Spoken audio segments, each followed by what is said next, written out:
راہ زندگی، راہ زندگی، راہ زندگی، راہ زندگی، راہ زندگی، راہ زندگی۔ زندگی کے نشیب و فراز میں محبت کے احساس سے تازہ دم ہونے کے لیے پروگرام سنیے راہ زندگی۔ آپ ہی کا اپنا پروگرام راہ زندگی لے کر میں ہوں آپ کا میزبان عادل مشتاق، اور میں ہوں شزرا ایمان۔ ہم دونوں کی جانب سے آپ تمام سننے والوں کو بہت بہت سلام قبول ہو۔ امید ہے کہ جناب آپ سبھی خیریت سے ہوں گے، اور میری اور شزرا کی اور ہماری پوری ٹیم کی دلی دعا، تمنا اور آرزو ہے کہ خداوند تعالیٰ آپ سبھی کو ہمیشہ شاد، آباد اور خوش رکھے، آمین ثم آمین۔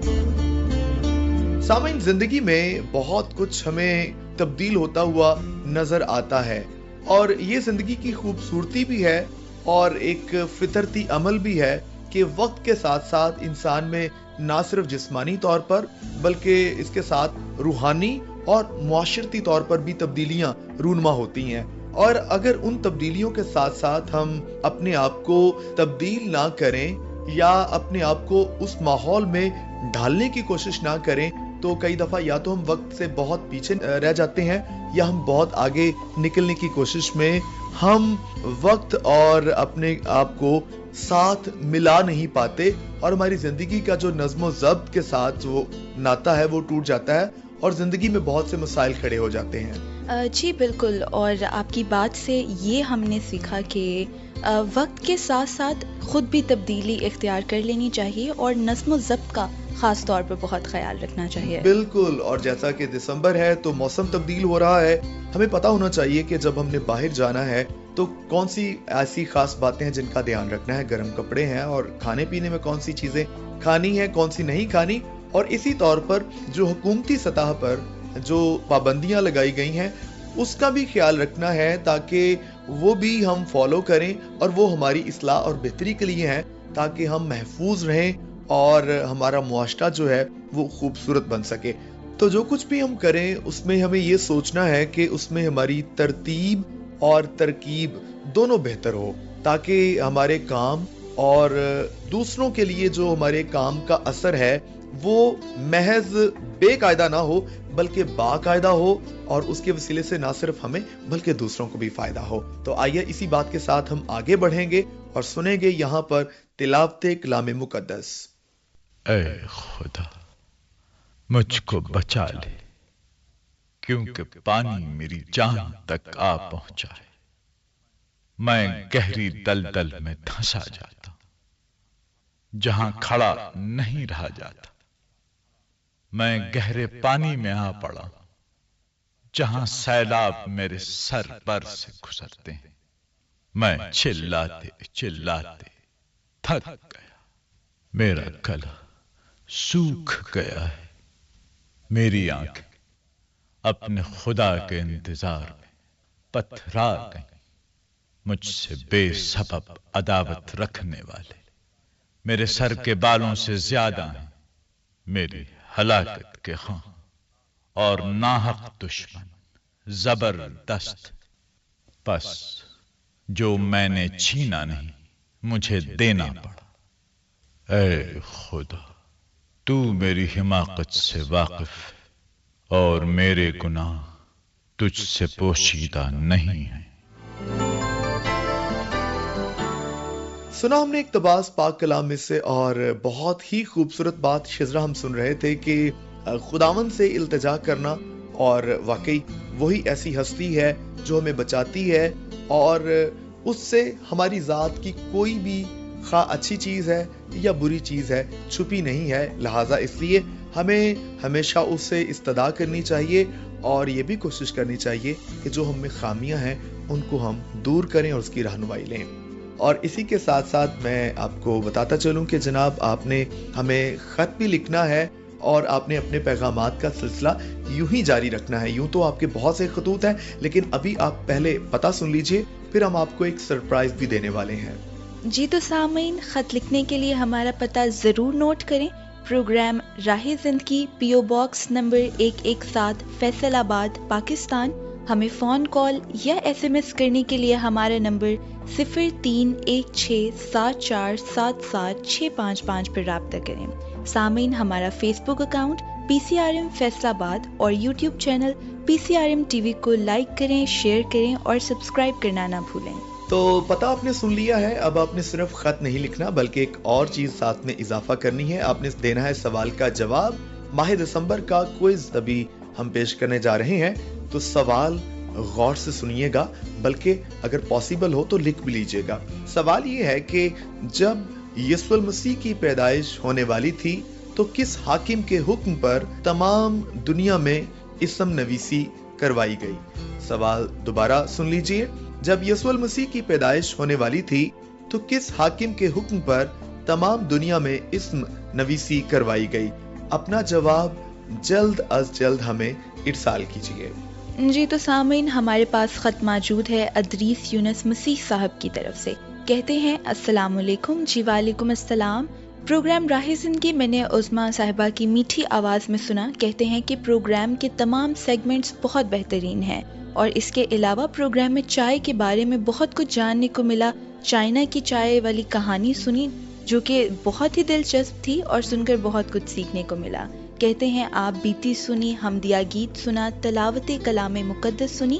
پروگرام راہ زندگی بہت ہی بابرکت ثابت ہوا۔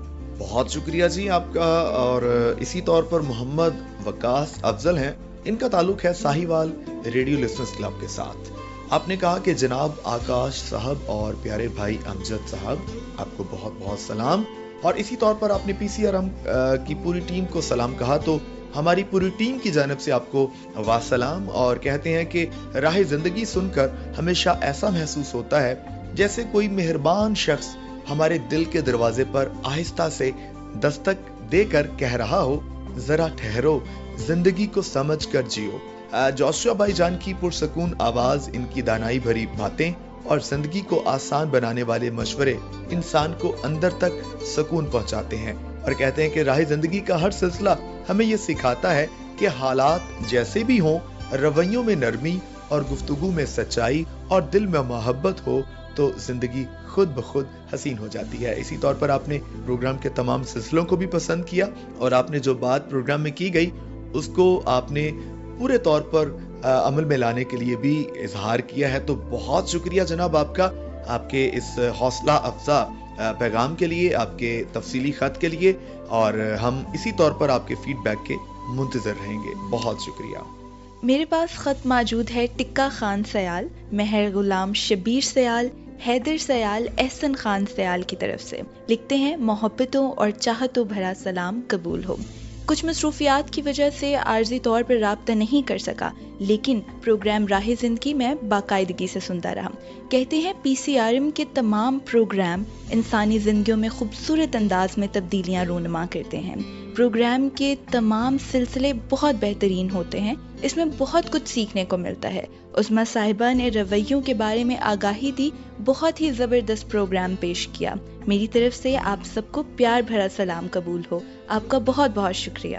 اس سلسلے کو یہیں پر سمیٹیں گے اور آپ کو لیے چلیں گے ڈرامہ چراغ راہ کی طرف، اور جس میں آج ہم سنیں گے حضرت عیسیٰ المسیح کی پیدائش کے تعلق سے پہلی قسط۔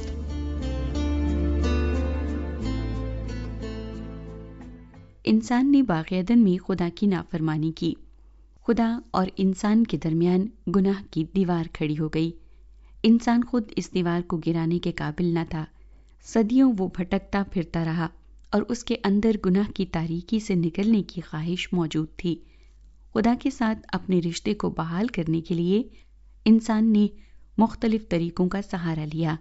وہ قربانیاں گزرانتا، ہدیے لاتا، لیکن خدا اور انسان کے درمیان وہ تعلق ان طریقوں سے بحال نہیں ہو سکتا تھا، بلکہ کسی ایسے کامل منصوبے کی ضرورت تھی جو خدا خود عمل میں لانے والا تھا۔ خداوند تعالیٰ نے کئی سو سال پہلے ہی مختلف وقتوں اور زمانوں میں نبیوں اور صحیفوں کی معرفت اس کامل منصوبے کا ذکر کیا اور وعدہ کیا کہ یہی ہستی ذات الہی اور انسان کے درمیان گناہ کی دیوار کو ہمیشہ کے لیے ختم کر دے گی، اور اس کے وسیلے سے خدا اور انسان کا رشتہ نئے سرے سے بحال ہوگا۔ جس وقت خدا اس منصوبے کو عمل میں لانے والا تھا، اس وقت رومی سلطنت اپنے عروج پر تھی اور بنی اسرائیل کا علاقہ بھی ان کے قبضے میں تھا۔ قوم کے بزرگوں، عالموں اور اہل نجوم کے علم کے مطابق وہ ہستی جس کے ذریعے خدا اپنا منصوبہ عمل میں لانے والا تھا، یعنی یسوع المسیح، جس کے متعلق نبیوں اور صحیفوں کی معرفت پیشنگوئی کی گئی تھی، اس کے آنے کا وقت آ پہنچا۔ یہ وہی یسوع المسیح ہیں جنہیں بہت سے لوگ حضرت عیسیٰ بھی بلاتے ہیں۔ انہی دنوں ملک فلسطین کے ناصرت شہر میں یوسف نامی ایک شخص تھا۔ اس کا تعلق داؤد نبی کے گھرانے سے تھا۔ اس کی منگنی اس کے اپنے ہی شہر میں مریم نام کی ایک لڑکی سے ہوئی۔ یسوع المسیح نے دنیا میں آ کر خدا کی پاک مرضی کو ظاہر کرنا تھا، خدا کے نور سے لوگوں کی زندگیوں کو روشن کرنا تھا اور خدا اور انسان کے درمیان جدائی کو ختم کرنا تھا۔ آگے کا احوال آئیے سنتے ہیں ڈرامائی صورت میں۔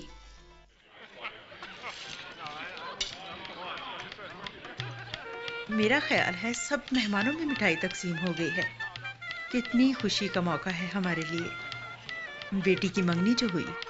مریم کی ماں، منگنی مبارک ہو۔ تمہیں بھی مبارک ہو بہن، آؤ آؤ اندر آ جاؤ۔ گلی سے گزر رہی تھی، رونق اور شور سن کر آئی تو پتا چلا مریم کی منگنی ہے آج۔ ہاں بہن، کس کے ساتھ کی ہے منگنی؟ ہمارے شہر ناصرت ہی کا لڑکا ہے بہن، یوسف۔ کیا کوئی رشتہ دار ہے؟ نہیں، لیکن اچھا آدمی ہے، خاندان بھی اچھا ہے، بیت الحم کے قصبے سے آ کر آباد ہوا ہے۔ مجھے بڑی تسلی ہے۔ اچھا، کام کیا کرتا ہے وہ؟ یوسف بڑھئی کا کام کرتا ہے، خاندانی کام ہے ان کا۔ خادمہ، کچھ مٹھائی ادھر بھی لانا۔ مٹھائی کی کیا ضرورت ہے مریم کی ماں، میں اب چلتی ہوں۔ نہیں نہیں بہن، منہ تو میٹھا کرتی جاؤ اور کچھ گھر بھی لیتی جانا۔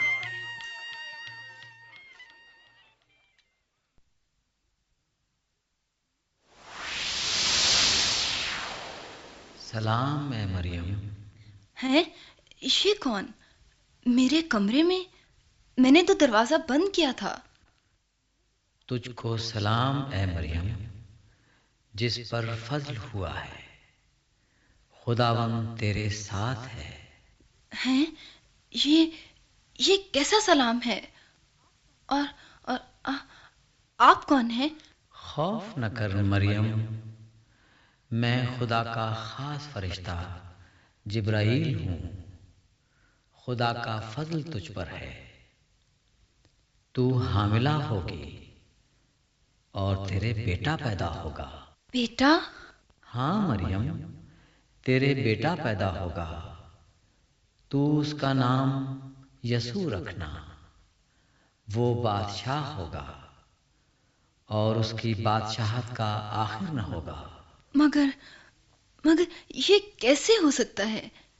میں مرد کو نہیں جانتی۔ گھبراؤ نہیں مریم، خدا تعالیٰ کی قدرت تجھ پر سایہ ڈالے گی۔ خدا تعالیٰ کی قدرت؟ ہاں مریم، اور اس سبب سے وہ مولود مقدس خدا کا بیٹا کہلائے گا۔ اچھا، میں خدا کی بندی ہوں، میرے لیے تیرے قول کے موافق ہو۔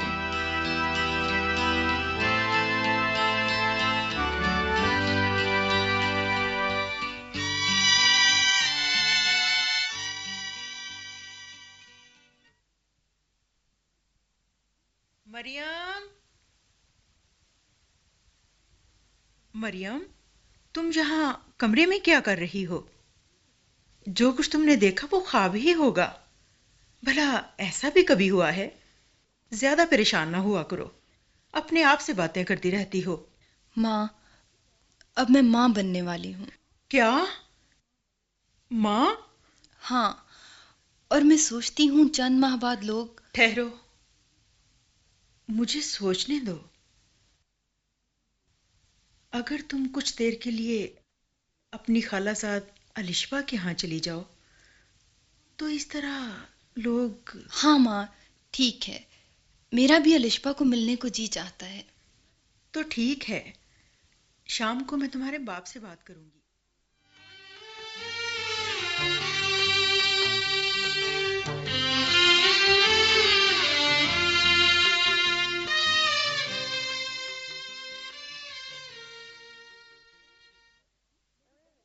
سلام الشپا بہن۔ او مریم، تم؟ میری بہن مریم، کیسی ہو؟ تم کیسی ہو الشپا آپا؟ بھائی ذکریہ کہاں ہے؟ یہ میری طرف دیکھتی کیا جا رہی ہو؟ مریم تو مبارک ہے۔ کیسی مبارک دے رہی ہو الشپا؟ ہاں مریم، تو عورتوں میں مبارک ہے، تیرے رحم کا پھل مبارک ہے۔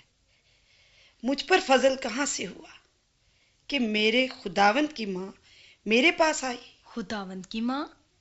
ہاں مریم، میرے خداوند کی ماں۔ اوہ، میں تو تمہیں بٹھانا ہی بھول گئی، اتنی دور سے آئی ہو، یہاں بیٹھو، میں تمہارے لیے دودھ لے کر آتی ہوں۔ الشپا کی باتیں سن کر مریم پر یہ حقیقت اور زیادہ روشن ہو گئی کہ وہ خدا تعالیٰ کی قدرت سے اس ہستی کی ماں بننے والی ہے جس کی بشارت پہلے ہی فرشتے نے اسے سنا دی تھی۔ اس کا دل خدا کے حضور شکر گزاری سے بھر گیا اور وہ روح القدس کی تحریک سے نبوت کرنے لگی۔ میری جان خداوند کی بڑائی کرتی ہے اور میری روح میرے منجی خدا سے خوش ہوئی، کیونکہ اس نے اپنی بندی کی پست تھالی پر نظر کی، اور دیکھ اب سے لے کر ہر زمانہ کے لوگ مجھ کو مبارک کہیں گے، کیونکہ قادر نے میرے لیے بڑے بڑے کام کیے ہیں، اور اس کا نام پاک ہے، اور اس کا رحم ان پر جو اس سے ڈرتے ہیں پشت در پشت رہتا ہے۔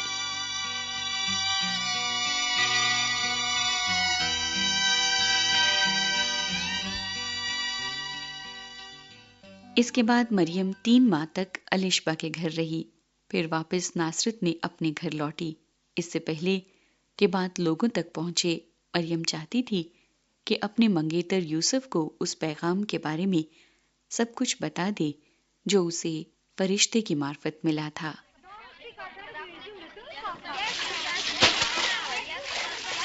بہت لڑکیاں ہیں کنویں پر، بارش دیر سے ہی آئے گی۔ ارے غضب ہو گیا، سنا تم نے؟ انہونی ہو گئی ہے۔ کیا انہونی؟ جب بھی کرو گی کوئی انوکھی بات کرو گی، کیا انہونی ہو گئی ہے؟ ادھر آؤ، مریم کے بارے میں ہے، مجھے تو یقین نہیں آتا۔ توبہ توبہ۔ ارے بتائے گی بھی یا یوں ہی بولتی جائے گی؟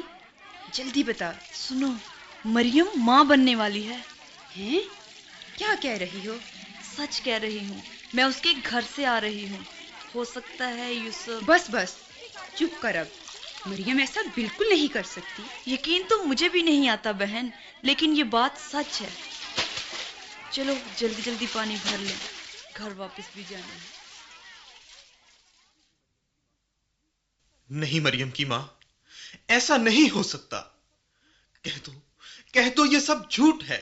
نہیں یوسف بیٹے، یہ جھوٹ نہیں، مجھے مریم نے خود کہا تھا کہ تمہیں صاف صاف ساری بات بتا دوں۔ میں ایسا سوچ بھی نہیں سکتا مریم کی ماں۔ لیکن یہ سب کچھ خدا کی مرضی اور اس کی رضا سے ہے یوسف بیٹے۔ بس مجھے اکیلا چھوڑ دو، خدا کے لیے چلی جائیں یہاں سے آپ۔ ٹھیک ہے یوسف، میں چلی جاتی ہوں۔ اوہ میرے خدا، میں کیا کروں، کہاں جاؤں؟ میں شادی سے انکار کر دیتا ہوں، لیکن نہیں، اس سے مریم بدنام ہو جائے گی۔ نہیں، میں اس کو بدنام نہیں کروں گا۔ بس چپکے سے کہیں چلا جاؤں۔ ہاں، چلا جاؤں گا، کل صبح ہی چلا جاؤں گا۔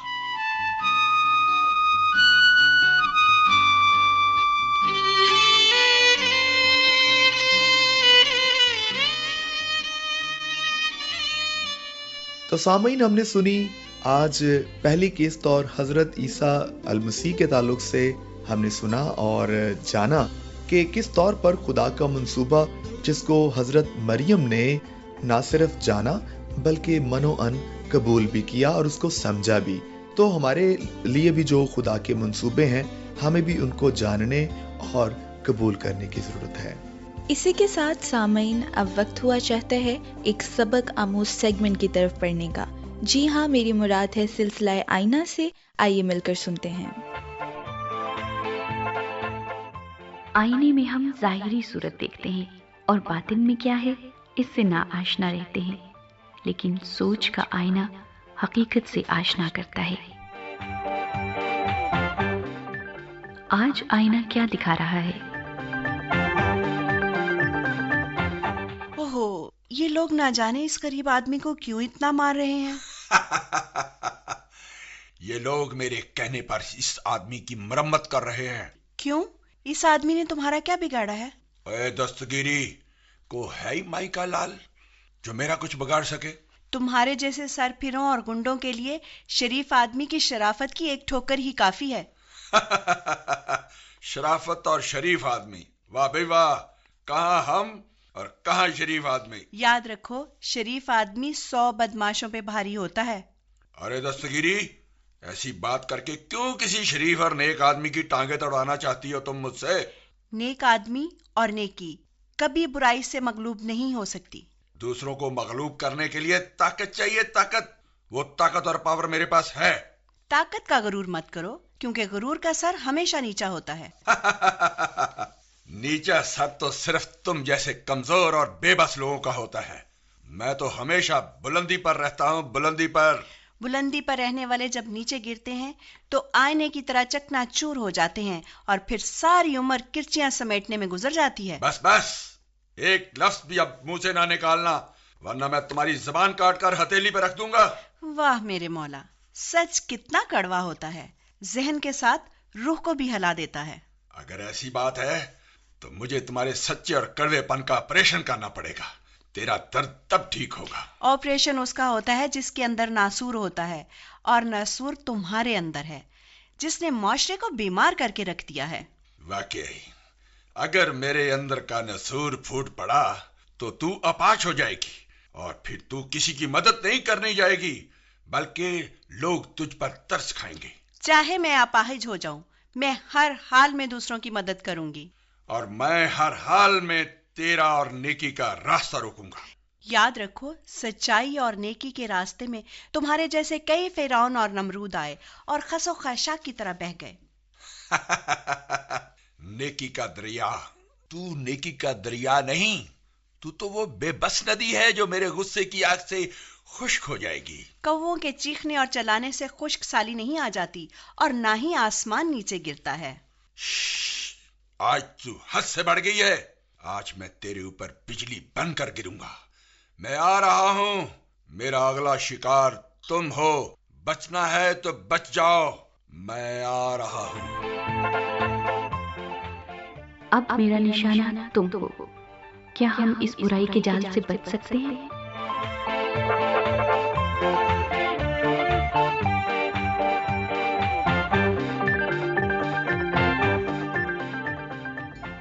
سن رہے تھے ہم سلسلہ آئینہ، اور ہم آج بحث یا گفتگو یا مکالمہ سن رہے تھے دستگیری اور بدمعاشی کا. تو بات یہ ہے کہ جو اچھی بات ہے اس کی ضرور ہمیں تقلید کرنی ہے، لیکن جو بری بات ہے اس کو ہمیں ترک کرنا ہے، چاہے اس کے دلائل کتنے ہی مضبوط ہوں. تو یقیناً آج بھی آپ نے جو گفتگو سنی ہے، اس میں جو اچھا حصہ ہے ہم سب اس کی طرف بڑھیں گے. پروگرام میں آج بات کی ہم نے نظم و ضبط کی، اور یہ بہت ہی اہم موضوع ہے. یہ ہمارے خدا کی ذات کے ساتھ منسوب ہے، کیونکہ خدا کے ہر کام میں ہمیں یہ نظر آتا ہے. سورج کا وقت معین پر طلوع اور غروب ہونا ہمیں بتاتا ہے کہ ہمیں کب سونا ہے، کب جاگنا ہے، اور کب کیا کام کرنا ہے. اور اگر ہم بھی اپنی زندگی میں ہر کام میں اس کو ضرور یقینی بنا لیں تو ہمارے لیے بھی کامیابی ہوگی اور بہت ہی سرفرازی ہوگی. تو آئیے پھر ابھی ہم خدا کے حضور جھکتے ہیں اور دعا کرتے ہیں، اور تمام سامعین کے لیے بھی ہم دعا کرتے ہیں. آئیے ہم اپنے سروں کو جھکائیں اور اپنی آنکھیں بند کریں.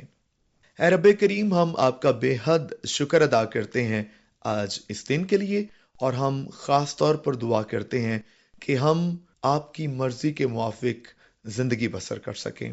ہمیں توفیق عطا فرما دیجئے کہ ہم اپنی زندگی کے تمام کاموں میں آپ کے بتائے ہوئے اصولوں کو فالو کر سکیں.